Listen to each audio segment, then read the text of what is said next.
In the summer of 1962, I went with John Bird, his mother, and his brother to go back to Virginia to pick up John's fiance.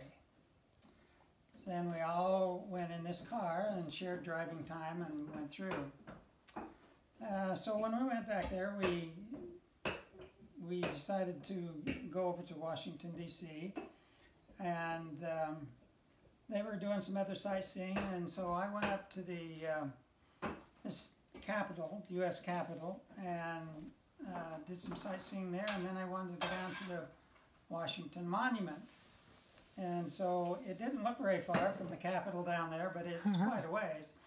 And so I started walking down through there and over into the trees across from the reflecting pond. And as I got walking, there was somebody walking behind me. I could hear him walking behind me, and so I turned around, and there was this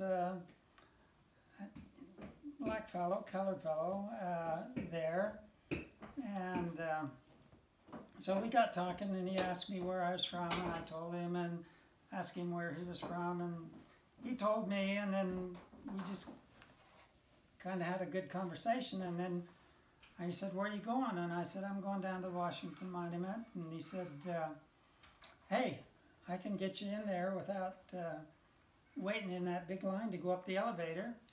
And I said, "Oh, really? How do you do that?" And he says, "We just go around to the back, and we'll go in the exit and walk up the steps." And so I said, "Oh, that sounds like a good thing." So I went over there, and then we got around to the exit, and there was about 4 or 5 of his buddies around there.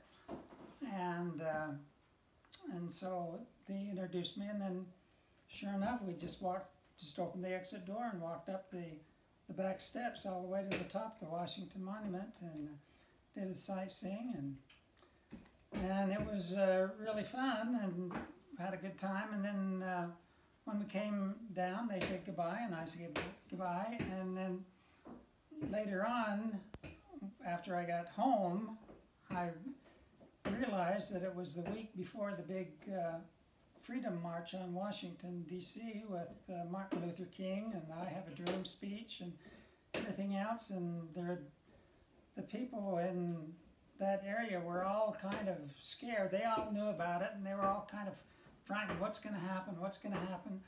I was from Utah. I didn't know anything about it. I just went and was myself. And so I thought that was interesting how this little guy from Utah met this big guy from Washington, D.C., and it was just the month before the big confrontation, and everybody was nervous about it, but it was a good experience. I loved it.